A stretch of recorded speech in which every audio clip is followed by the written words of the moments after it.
As a perfectionist, you've likely viewed this trait as something negative that you need to overcome. Left unchecked, perfectionism can block your creativity, hinder your performance, and stunt your growth while causing fear of failure, self-criticism, procrastination, anxiety, irritability, or working yourself to death to get something just right. But new research suggests that not all perfectionism is created equal. In fact, the right kind of perfectionism can actually be a superpower, turning you into a high performer. So which kind of perfectionism do you have? And what can you do to change the harmful kind to the helpful kind so that you can actually get things done as a perfectionist? If you're a perfectionist, you've probably noticed that it's not all bad. It's probably actually helped you out in your life more than once. For me, it's helped me get into a really competitive program at college. It's helped me win awards as an art director. And it's helped me be pretty successful in my online business. But you also know that it probably holds you back at certain times. Maybe you just can't finish a project, or maybe you don't even start that project at all.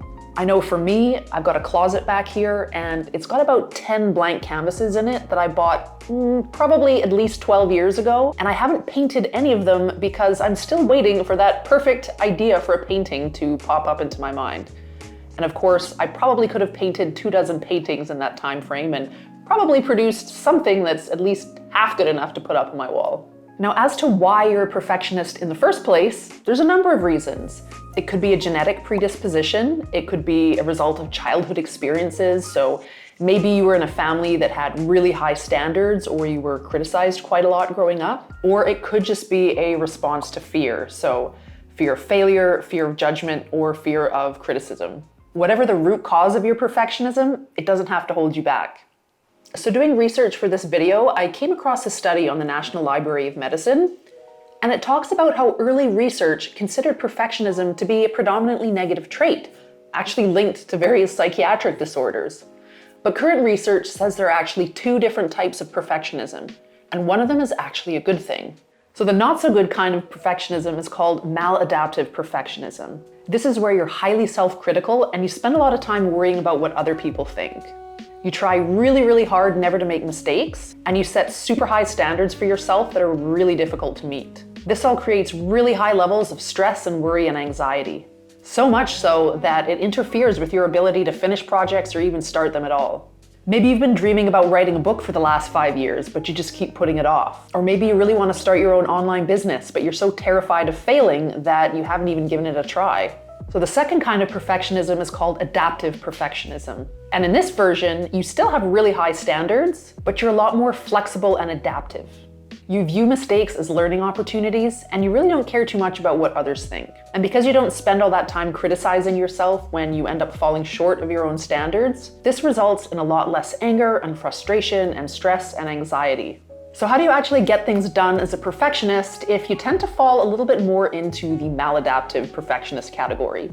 You can tip the scales toward the adaptive form of perfectionism by following these tips. The first tip is to intentionally stop whatever you're doing when it's at 90%. Now, most of perfectionism is obsessing over those last 5 to 10% of details. And frankly, these are usually details that nobody but you is actually going to notice. And they're really not going to be the details that make or break your project. So all of that extra fussing at the end just ends up being a pointless waste of time.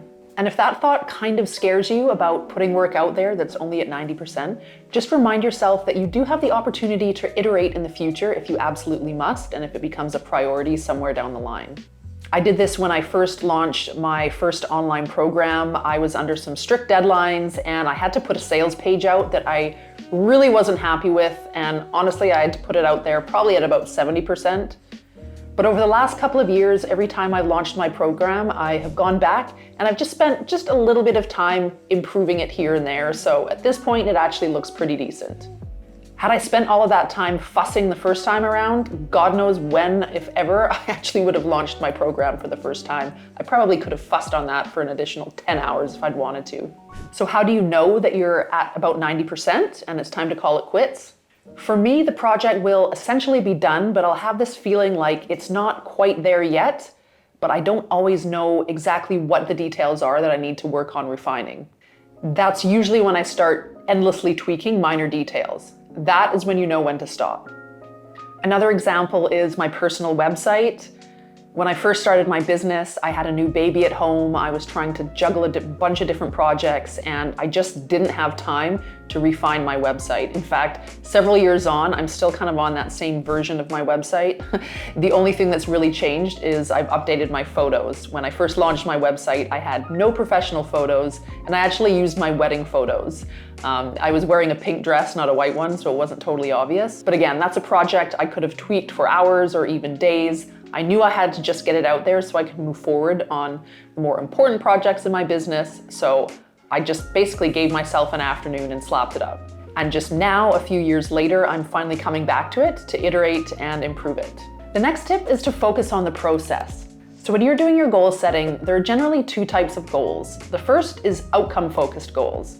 Outcome-focused goals focus on the end result, and they're not always in your control. Now, as perfectionists, we tend to be control freaks, so we don't always like to not be in control of everything, and that can lead to a lot of frustration. As an example, let's say it's your first time launching a digital course and you set yourself a revenue goal of $5,000, and you launch and you only make $2,000. You weren't able to meet your own standard, and now you might actually consider quitting because you're so disappointed. The second option is to set a process goal instead. Process goals are more about the plan to help you reach that desired outcome, and process goals are always in your control. They're also more realistic, they help you to build more consistent habits, and they're more likely to help you boost positive feelings of accomplishment. To do this, you take your bigger tasks and then you break them down into smaller, more manageable chunks, and you just focus on getting those chunks done. Now, ironically, you're probably going to be more likely to reach your desired outcome focusing on the process rather than the outcome. Because rather than just focusing on that desired outcome, you're thinking more about what to do on the path to get you there. So going back to our previous example, if you decide to launch a digital course and you've got a revenue goal of $5,000 and you only make $2,000, rather than feeling really discouraged that you didn't hit that $5,000 goal, you take a look at the process and you try and figure out which part of the process went wrong and then improve it for next time.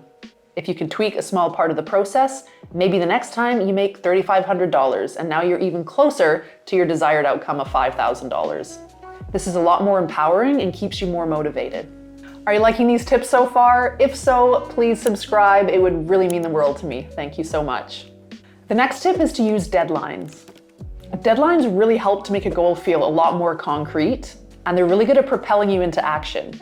They reduce procrastination, increase commitment, encourage prioritizing and planning, and it provides a hard stop date for any project. They're also really good at stimulating your imagination and creativity and problem-solving skills. Just as a quick example, every Wednesday I release a newsletter to my email list, and if you want to join that, you can sign up below down in the description. And I usually have that email newsletter written several days in advance. Well, last week I had a bunch of things come up, and the night before it was due to come out, I still hadn't written that newsletter yet. Now, it did cross my mind to just skip that week, but I asked myself, if I had to get this done in just 1 hour, what would I write about and how would I do it? Having that time constraint really forced me to get resourceful and come up with something fast, and it ended up being a really decent newsletter. Without that deadline, there's no way I would have been able to write that newsletter in just an hour. Now, there's a few tricks to using deadlines effectively. The first one is to never put your deadline too far into the future. Doing that will actually create procrastination. We want that deadline to feel like it's a little bit urgent. And also, if you're someone that tends to let deadlines just blow right past you, it can be a really good idea to have an accountability partner. So perhaps once a week, you get on the phone with a close friend and you let them know what all your deadlines for that week are.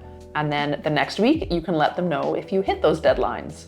Most of us don't want to let ourselves or anyone else down in sort of a public way, so sharing your deadlines with someone can be a really good way to light a fire under your butt and make sure that you actually meet those deadlines. If your deadline arrives and you're not 100% satisfied, be sure to go back to tip number 1, stop at 90%, and let yourself know that you can iterate at a later date if it becomes a priority.